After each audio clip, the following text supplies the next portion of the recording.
Hello creators. Starting soon, I'm going to include guest speakers on the show.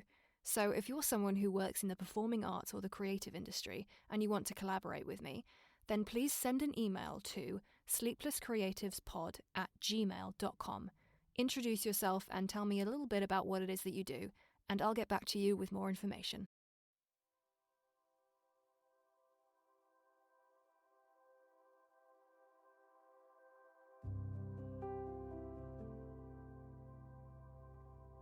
Hello creators, and welcome to our Halloween episode. Before I get into it, I would like to tell you about the listener survey I created a few months ago. You can access it through our website by scrolling to the bottom of the homepage. Here, you can give me your thoughts on the show, any feedback you have, or any piece of literature that you would like to hear next. It would really help me out, and it would keep each episode to a good standard. Just go to www.sleeplesscreatives.co.uk or click the flow page link in the episode description. Today, I'm going to be reading a short story by Charles Dickens called The Signalman. Dickens is another great Victorian novelist who more famously wrote texts such as Oliver Twist, A Christmas Carol, and Bleak House, who I'm sure we have all heard of. All of which have been made into classic childhood movies and also adapted into plays. This story in particular I didn't hear of until quite recently, and if you love ominous ghost stories, then you'll definitely enjoy this episode. This piece is a first-person story about a signalman who works on a railway track by himself during the nighttime. The man is just going about his job when he starts to see ghostly apparitions, whom he later realises are omens for a number of ill-fated disasters. Happy Halloween, everyone! So, take a moment to get cozy and comfortable, and drift off.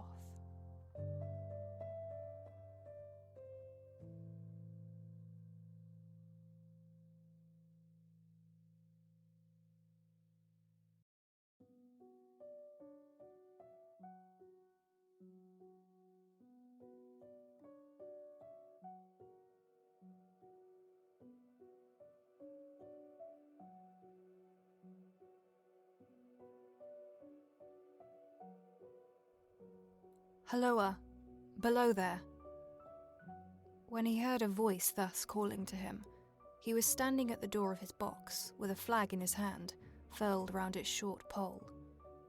One would have thought, considering the nature of the ground, that he could not have doubted from what quarter the voice came.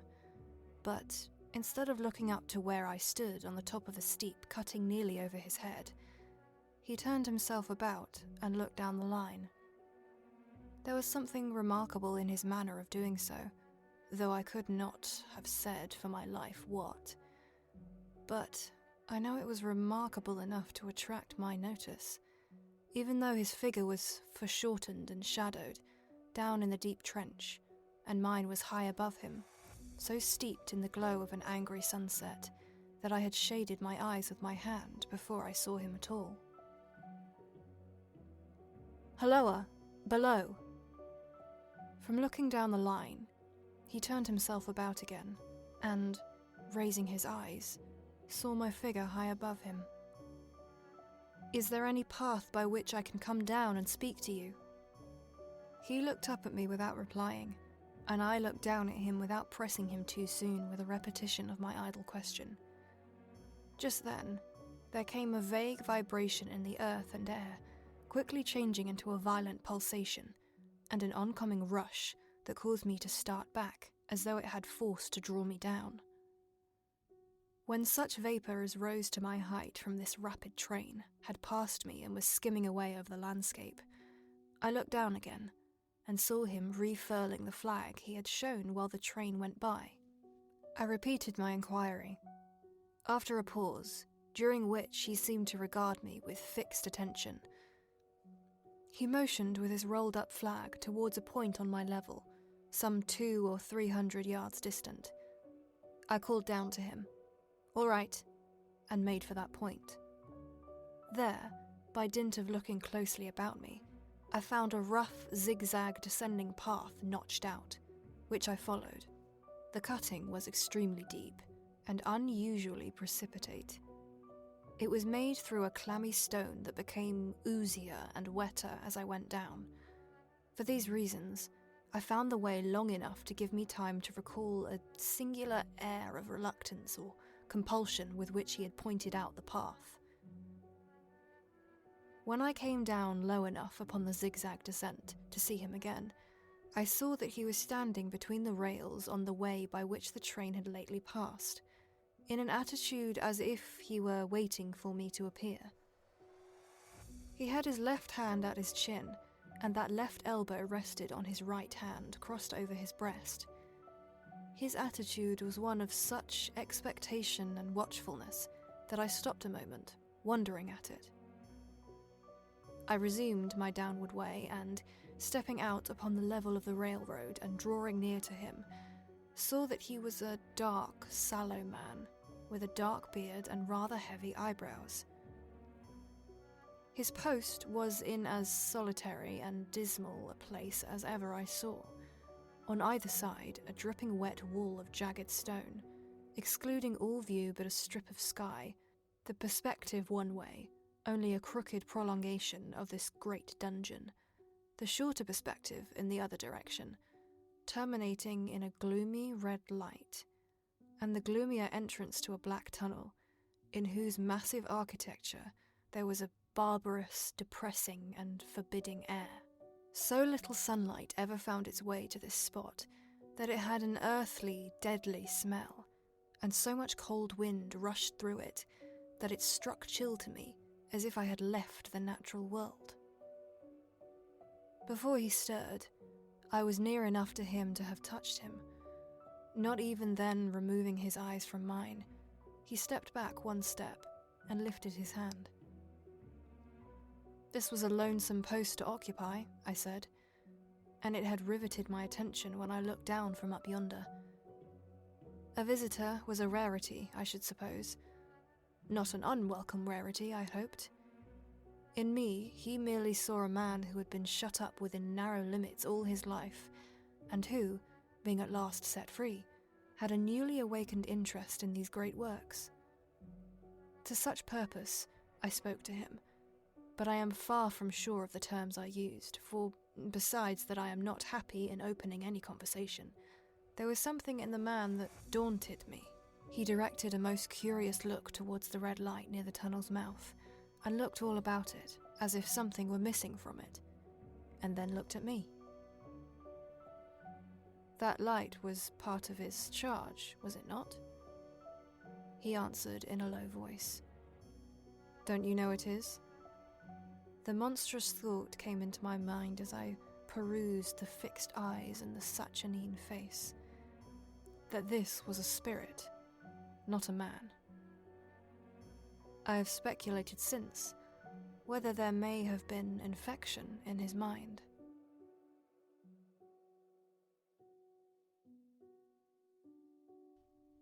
In my turn, I stepped back, but in making the action, I detected in his eyes some latent fear of me.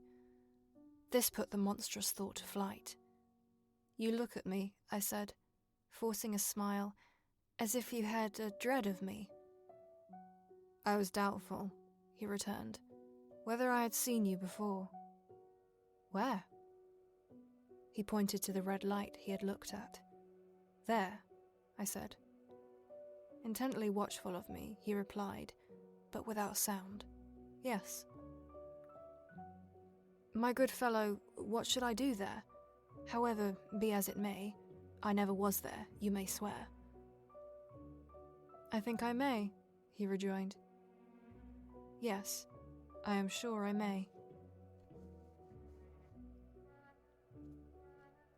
His manner cleared, like my own. He replied to my remarks with readiness and in well-chosen words. Had he much to do there? Yes. That was to say, he had enough responsibility to bear, but exactness and watchfulness were what was required.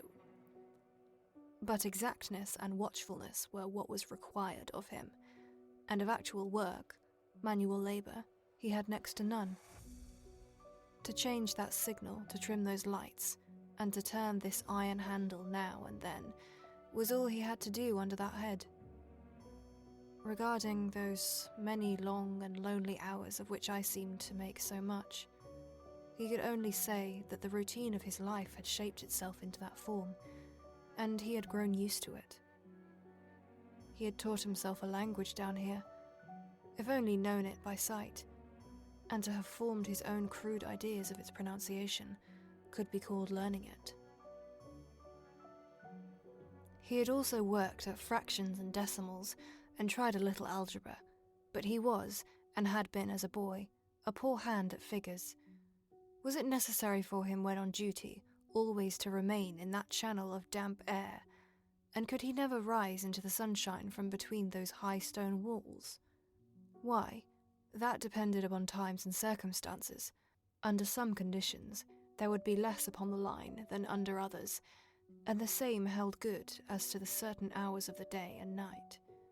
In bright weather, he did choose occasions for getting a little above these lower shadows, but, being at all times liable to be called by his electric bell, and at such times listening for it with redoubled anxiety, the relief was less than I would suppose. You almost make me think that I have met with a contented man. I am afraid I must acknowledge that I said it to lead him on. I believe I used to be so, he rejoined, in the low voice in which he had first spoken. But I am troubled, sir. I am troubled. He would have recalled the words if he could. He had said them, however, and I took them up quickly. With what? What is your trouble? It is very difficult to impart, sir. It is very, very difficult to speak of. If ever you make me another visit, I will try to tell you. But I expressly intend to make you another visit. Say, when shall it be? I go off early in the morning, and I shall be on again at 10 tomorrow night, sir. I will come at 11. He thanked me and went with me. I'll show my white light, sir, he said, in his peculiar low voice, till you have found the way up. When you have found it, don't call out, and when you are at the top, don't call out. His manner seemed to make the place strike colder to me, but I said no more than, very well. He wished me good night and held up his light. I walked by the side of the down line of rails, with a very disagreeable sensation of a train coming behind me, until I found the path. It was easier to mount than to descend, and I got back to my inn without any adventure. Punctual to my appointment, I placed my foot on the first notch of the zigzag next night, as the distant clocks were striking 11. He was waiting for me at the bottom, with his white light on. I have not called out, I said, when we came closer together. May we speak now? By all means, sir. Good night, then, and here's my hand. Good night, sir, and here's mine. With that, we walked side by side to his box, entered it, closed the door, and sat down by the fire. I have made up my mind, sir, he began, bending forward as soon as we were seated, and speaking in a tone but a little above a whisper, that you shall not have to ask me twice what troubles me.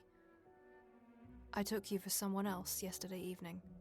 That troubles me. That mistake? No. That's someone else. Who is it? I don't know. Like me? I don't know. I never saw the face. The left arm is across the face, and the right arm is waved. Violently waved. This way. I followed his action with my eyes, and it was the action of an arm gesticulating with the utmost passion and vehemence. For God's sake, clear the way! One moonlit night, said the man, I was sitting here when I heard a voice cry, "Halloa, below there!"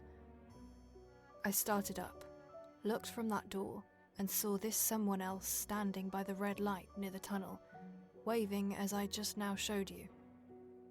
The voice seemed hoarse and shouting, and it cried, "Look out, look out," and then again, "Halloa, below there, look out." I caught up my lamp, turned it on red, and ran towards the figure, calling, "What's wrong? What has happened? Where?" It stood just outside the blackness of the tunnel.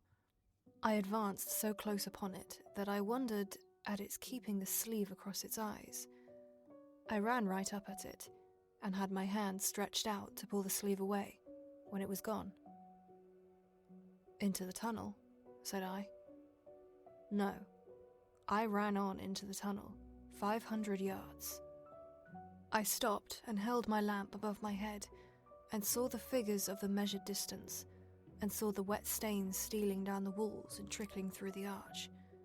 I ran out again, faster than I had run in, for I had a moral abhorrence of the place upon me, and I looked all around the red light with my own red light, and I went up the iron ladder to the gallery atop it, and I came down again and ran back here. I telegraphed both ways. An alarm has been given. Is anything wrong?" The answer came back both ways. "All well." Resisting the slow touch of a frozen finger tracing out my spine, I showed him how that this figure must be a deception of his sense of sight, and how that figures originating in disease of the delicate nerves that minister to the functions of his eye were known to have often troubled patients, some of whom had become conscious of the nature of their affliction, and had even proved it by experimenting upon themselves. "As to an imaginary cry," said I, "do but listen for a moment to the wind in this unnatural valley while we speak so low, and to the wild harp it makes of the telegraph wires." "That was all very well," he returned, after we had sat listening for a while, "and he ought to know something of the wind and the wires. He who so often passed long winter nights there, alone and watching, but he would beg to remark that he had not finished." I asked his pardon, and he slowly added these words, touching my arm. "Within 6 hours after the appearance, the memorable accidents on this line happened, and within 10 hours the dead and wounded were brought along through the tunnel over the spot where the figure had stood." A disagreeable shudder crept over me, but I did my best against it. "It was not to be denied," I rejoined, "that this was a remarkable coincidence, calculated deeply to impress his mind, but it was unquestionable that remarkable coincidences did continually occur, and they must be taken into account in dealing with such a subject." "This," he said, again laying his hand upon my arm and glancing over his shoulder with hollow eyes, "was just a year ago.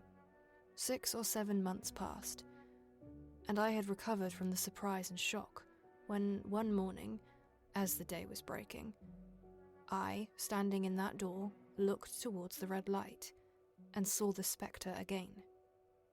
He stopped, with a fixed look at me. "Did it cry out?" "No, it was silent." "Did it wave its arm?" "No." "It leaned against the shaft of the light with both hands before the face, like this." Once more, I followed his action with my eyes. It was an action of mourning. I have seen such an attitude in stone figures on tombs. "Did you go up to it?" "I came in and sat down, partly to collect my thoughts, partly because it had turned me faint. When I went to the door again, daylight was above me, and the ghost was gone." But nothing followed. Nothing came of this. He touched me on the arm with his forefinger twice or thrice, giving a ghastly nod each time. That very day, as a train came out of the tunnel, I noticed at a carriage window on my side what looked like a confusion of hands and heads, and something waved. I saw it, just in time to signal the driver, "Stop." He shut off and put his brake on, but the train drifted past here 150 yards or more. I ran after it, and as I went along, heard terrible screams and cries. A beautiful young lady had died instantaneously in one of the compartments and was brought in here and laid down on this floor between us. Involuntarily, I pushed my chair back as I looked from the boards at which he pointed to himself.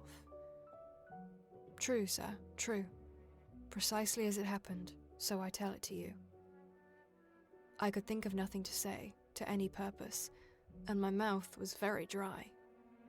The wind in the wires took up the story with a long, lamenting wail. He resumed. Now, sir, mark this, and judge how my mind is troubled. The spectre came back a week ago. Ever since it has been there, now and again, by fits and starts.